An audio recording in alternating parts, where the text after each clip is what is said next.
Thank you, Senator McGuire. Senator Jackson? Yes, thank you. I'd like to talk about this bill that actually I had introduced last year before the oil spill that happened 2 weeks ago, and I want to thank Senator McGuire for continuing that effort. I'm proud to be standing here as a joint author, but I'm not particularly proud to be standing here having to talk about yet another oil spill off the great California coast. But I will because I must, because we've just had one. In fact, it occurred on my birthday 2 weeks ago.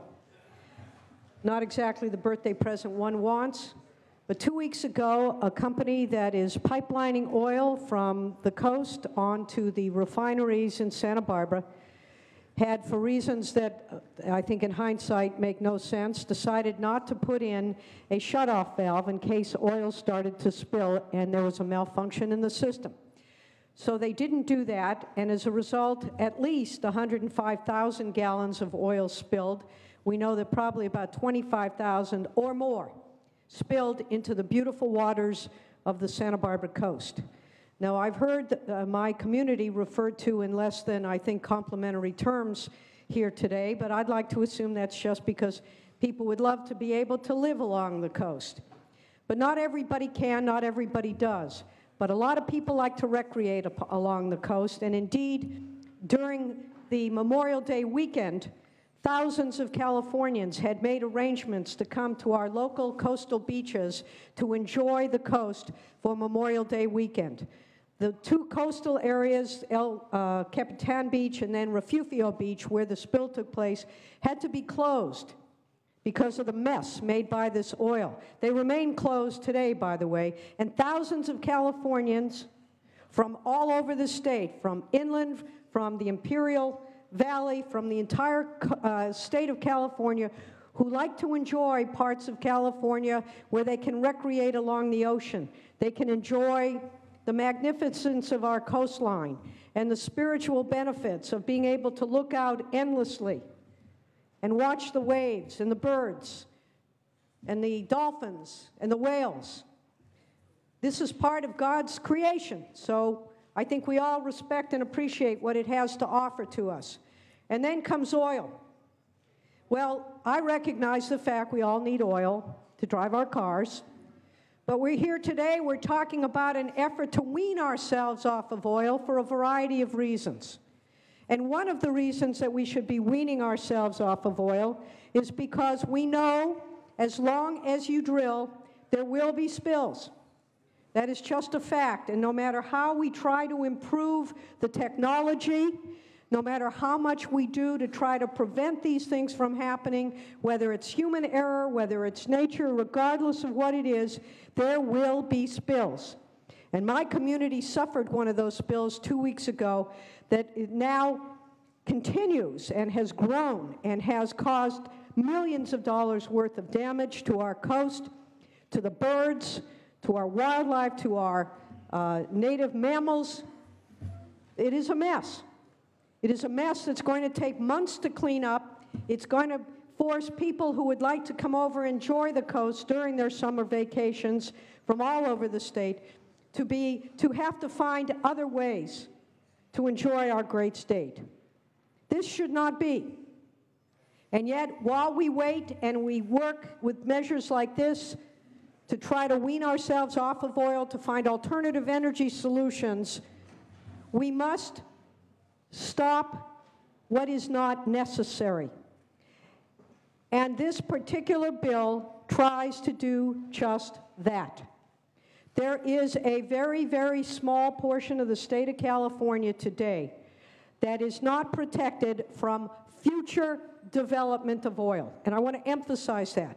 This bill does not stop any oil that is being developed along the coast today. It just says we are done with developing new oil. By passing this bill, we will close a loophole that was created 20-plus years ago that allows the potential for a tiny portion of this state to come under new oil drilling. That tiny portion of the state happens to be in northern Santa Barbara County. It happens to be by a place called Tranquion Ridge near Vandenberg Air Force Base. It happens to be a place that 5 years after this legislation was adopted, 5 years later, the space was recognized as a marine protected reserve because it is one of 5 places on the entire planet to have an ecosystem such as the one that we have in that area, with fragile marine life and mammals seen nowhere else on the planet. And yet, to this day, there is a potential that oil development could take place because of this loophole that existed.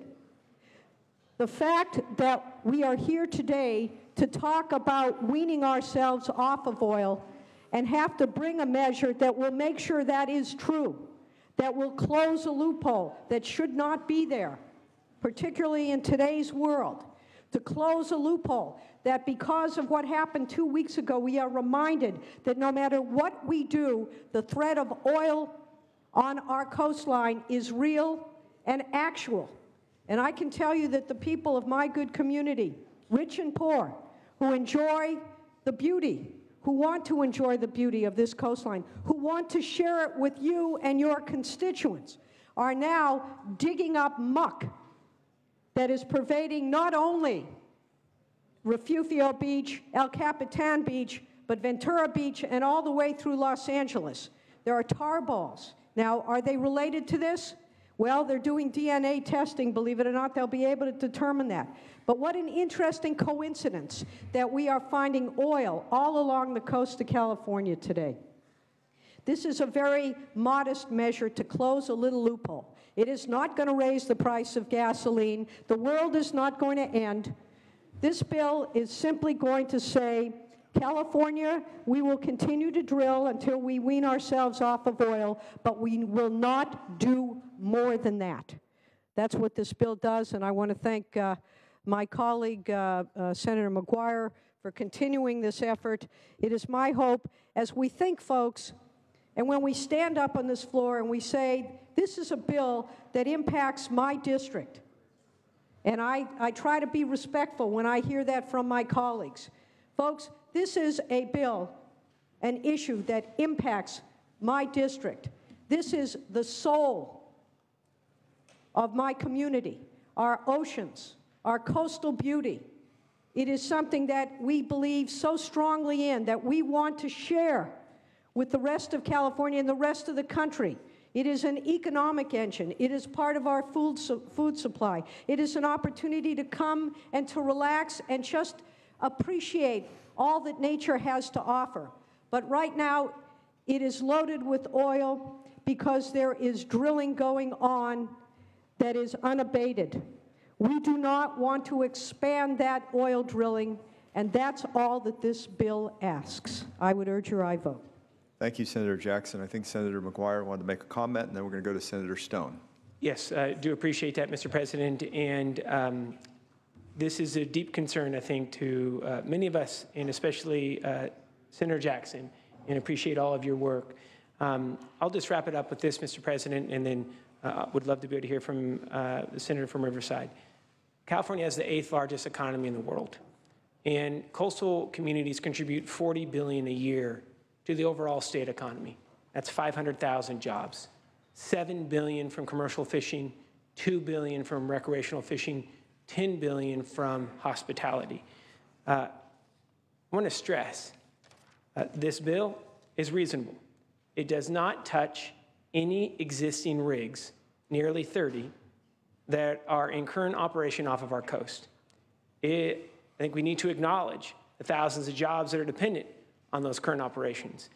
And it preserves the $400 million in state and federal revenue that the state currently receives now.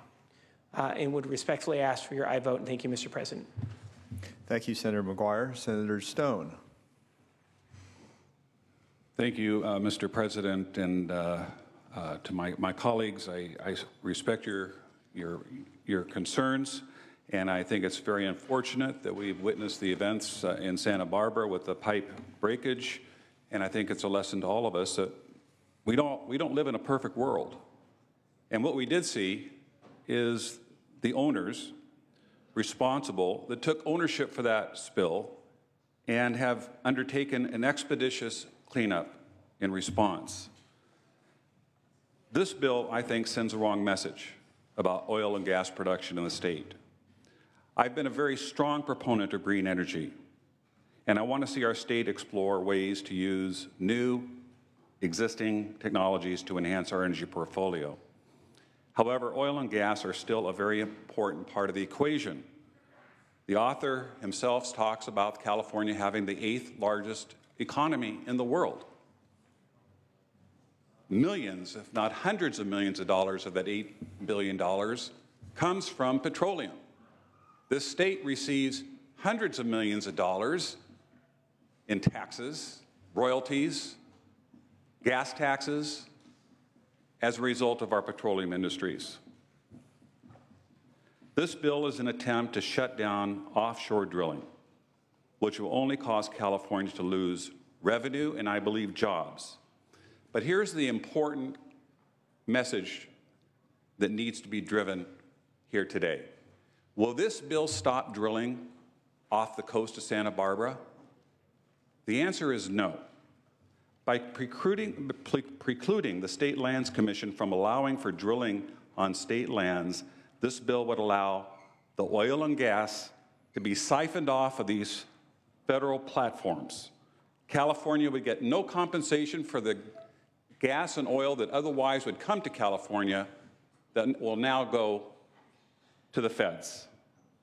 This is a lose-lose situation, and for those reasons, I would urge a no vote.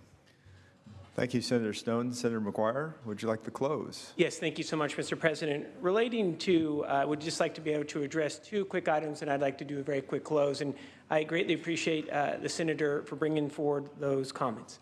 Want to remind this body that this bill preserves the revenue, over $400 million, and the jobs associated with what currently exists off the California coast. In addition, Platform Irene, which is currently off of the Central Coast, this state receives $8 million a year. Wouldn't touch that. So I just want to make sure that we know there is no red herring. What it is, it preserves the current operations that are in place, and any new rigs that were to be applied for in the future, it would ban in perpetuity. I will wrap it up with this. The governor of this great state, the governor of Washington, and the governor of Oregon petitioned the current administration on the federal level to permanently ban drilling in federal waters. We now have a 5-year moratorium in federal waters. There will not be additional revenue coming forward. And in fact, we haven't seen these moratoriums lifted because of the voice of the West Coast people. And we do believe this is going to protect our coast in perpetuity from new drilling. It preserves everything that is currently in place. Now, I respectfully ask for your aye vote. Thank you, Mr. President. Great. Thank you, Senator McGuire. Secretary, please call the roll. Allen? Aye. Anderson? No. Bates? No. Bell? Aye. Berryhill? No. Block? Aye. Canella? No. De Leon? Fuller? No. Gaines? No. Galgiani? Glazer? Hall? Hancock? Aye. Hernandez? Aye. Hertzberg? Aye. Hill? Aye. Hueso? Huff? No. Jackson? Aye. Lara? Leno? Leyva? Aye. Liu? Aye. McGuire? Aye. Mendoza? Aye. Mitchell? Aye. Monning? Aye. Morlock? Morrell? No. Wynn? No. Nielsen? Pan? Aye. Pavley? Aye. Roth? Runner? No. Stone? Vidak? Wachowski? Aye. Wolk? Wolk aye. Secretary, please call the absent members. De Leon? Galgiani? Glazer? Hall? Aye. Hueso? Lara? Leno? Morlock? No. Nielsen? Roth? Aye. Stone? No. Vidak? No. Secretary, please call absent members. De Leon? Galgiani, Glazer, Hueso, Lara, Leno, Nielsen. Senator McGuire moves the call. All right, members, we'll now move forward to the beginning of the file, starting with file item 15. Senator Allen, are you prepared to bring this measure forward? Yes. Yes. Secretary, please read. Senate Bill 434 by Senator Allen, an act relating to manufactured housing to take effect immediately, tax levy. Senator Allen. Thank you so much, Mr. President. SB 434 addresses an exploitation of tax law by a small but sophisticated subset of mobile homeowners. Under current statute, owners of mobile homes first purchased prior to 1980 are taxed at a rate between $16 and $80 annually because the home is considered a vehicle. These homes, typically over 35 years old and constructed of aluminum siding with a flat roof, are often owned by residents of modest means with fixed incomes. An issue of fairness arises when certain owners choose to entirely and sometimes opulently rebuild their homes, retaining only the steel chassis of the original structure and nothing else, surrounded by the new foundation and under the floor of the newly constructed home. This savvy owner does this with the sole and explicit intent of narrowly meeting the letter of the law, so he or she is still permitted to only pay a nominal vehicle license fee. As a simple matter of equity, if a mobile homeowner completely rebuilds a pre-1980 structure so that it is the substantial equivalent of a new residential structure and the new home is no longer transportable, SB 434 permits a county assessor to require the owner to pay property taxes just like other homeowners instead of a much smaller vehicle license fee. This is really important. This bill is not retroactive.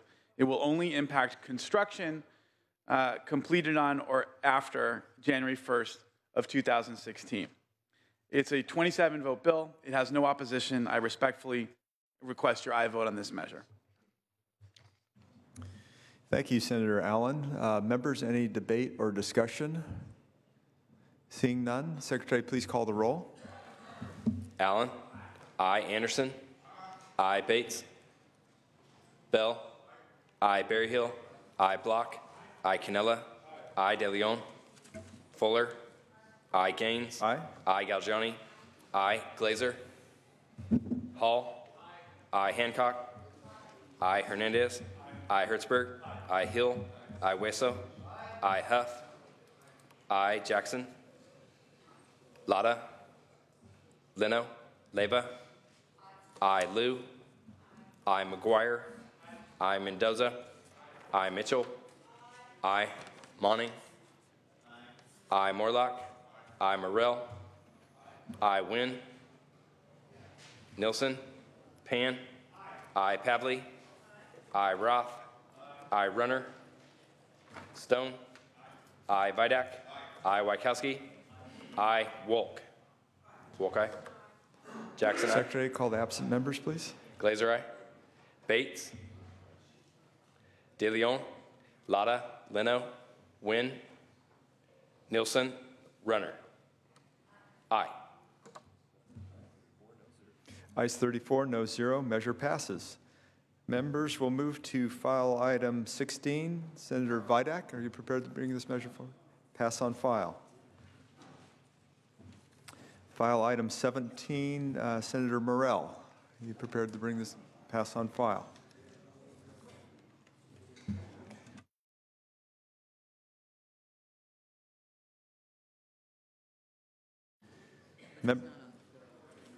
Members, file item 20, Senator Galgiani, are you prepared to bring this measure forward? Secretary, please read. Senate Bill 333 by Senator Galgiani, an act relating to controlled substances. Thank you, Mr. Chair and members. I rise to present SB 333 relating to 3 substances commonly known as date rape drugs. In November 2014, Proposition 47 was approved by voters, which reclassified many crimes that were previously eligible to be charged as either a felony or a misdemeanor to solely misdemeanor charges. This included reducing the penalties for the illegal possession of the drugs Rohypnol, ketamine, and GHB, commonly known as date rape drugs. The law enforcement community and sexual assault survivor advocate organizations have expressed concern over this change and how it could potentially weaken current sexual assault laws. SB 333 would create a new felony crime for the possession of date rape drugs with the intent to commit sexual assault. Given the difficult nature of prosecuting sexual assault crimes, the legislature should embrace this opportunity to provide serious consequences for criminals looking to use date rape drugs to facilitate a heinous crime against someone who is incapacitated by that drug. Thank you, and I respectfully ask for your aye vote. Thank you, Senator Gaugiani. Members, any debate or discussion? Senator Runner. Thank you, Mr. President. As a co-author of this measure, I rise today to speak in support. Some studies indicate that 25% of women who report rape indicate drugs were a contributing factor. The use of date rape drugs in sexual assaults is a particularly despicable act. In fact, committing sexual assault with the use of date rape drugs can result in a life sentence. However, we should not wait for a rape to occur to impose that penalty for using these drugs. Possession with intent is enough. I want to thank the author and for bringing this bill forward, and also thank Assemblyman Tom Lackey, who's working on this issue in the State Assembly. Thank you. Thank you, Senator Runner. Any further debate or discussion? Seeing none, Senator Gaugiani, would you like to close? I respectfully ask for your aye vote. Great, thank you. Secretary, please call the roll. Allen. Aye. Anderson. Aye. Bates. Aye. Bell. Aye. Berryhill. Aye. Block. Aye. Canella. Aye. De Leon. Fuller. Aye. Gaines. Aye. Aye. Galgiani. Aye. Glazer. Aye. Hall. Aye. Hancock. Aye. Hernandez. Aye. Hertzberg. Aye. Hill. Aye. Wisso. Aye. Huff. Aye. Jackson. Aye. Lada. Leno. Leyva. Aye. Liu. Aye. McGuire. Aye. Mendoza. Aye. Mitchell. Monning. Aye. Morlock. Aye. Morrell. Aye. Wynn. Aye. Nielsen. Pan. Aye. Pavley. Aye. Roth. Aye. Runner. Aye. Stone. Aye. Vidak. Aye. Wachowski. Aye. Wolk. Aye. Please call the absent members. Mitchell. Mitchell. Aye. De Leon. Lada. Leno. Nielsen. Ayes 36, no 0. Measure passes. Members, we're making good progress. We've voted on 10 bills in the last 50 minutes, so congratulations. We will move forward now to file item 22. Senator Pan, are you pass on file? 23 amendments are pending. File item 24. Senator Bell, are you prepared to bring this measure forward? Pass on file. File item 25, Senator Hill. Pass on file. File item 26, Senator Jackson.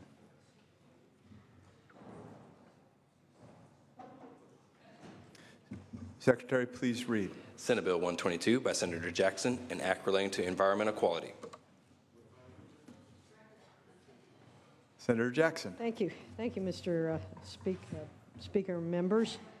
SB 122 is a very modest and practical measure designed to bring the California Environmental Quality Act, or CEQA, lovingly referred to as CEQA, into the 21st century. This bill will save time and effort and make CEQA more efficient and accessible to the public.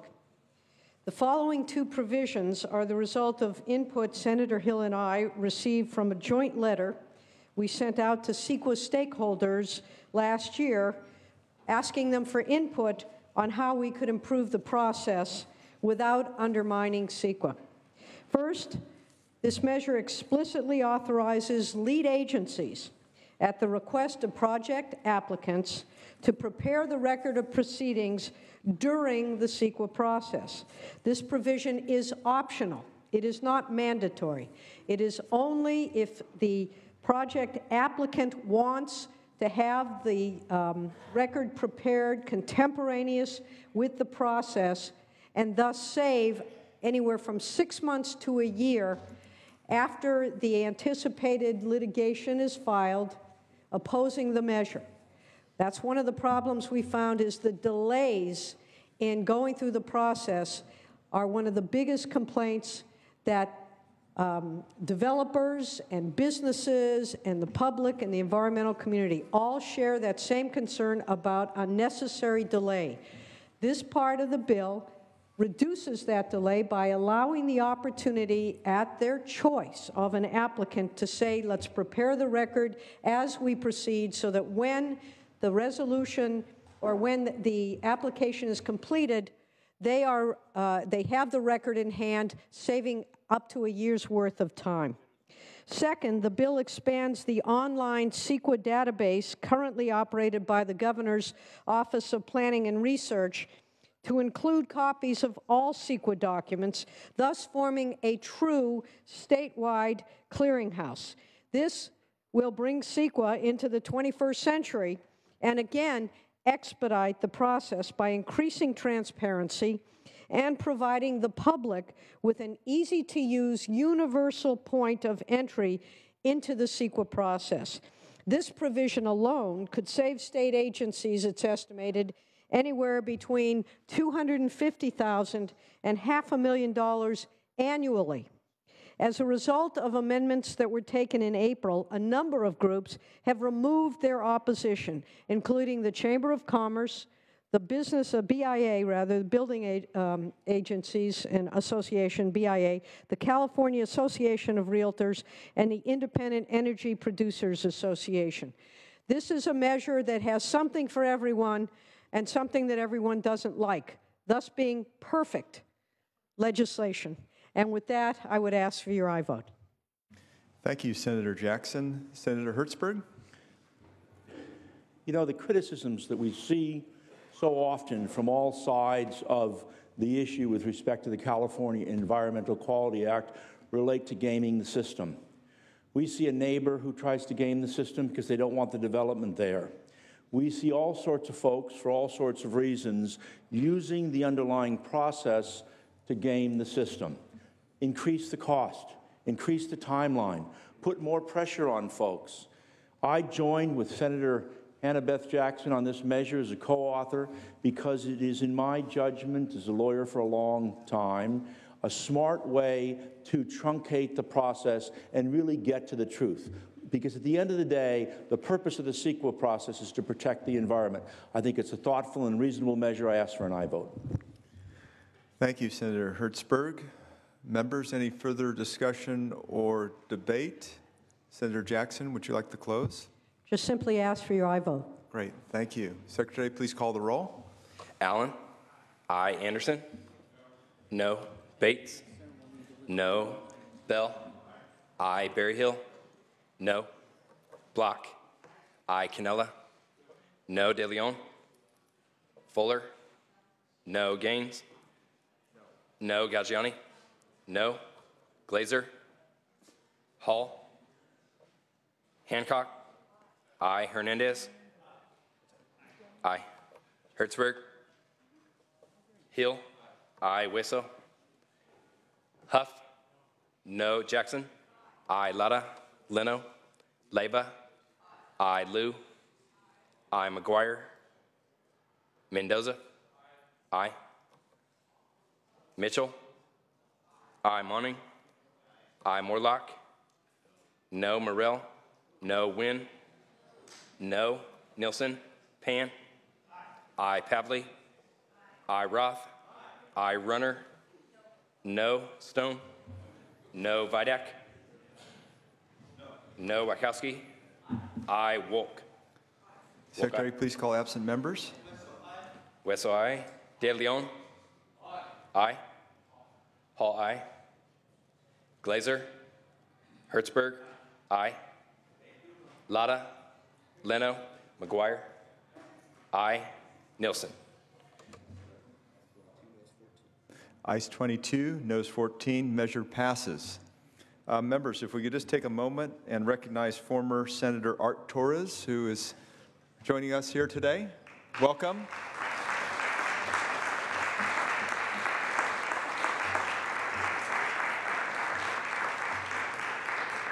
Senator De Leon.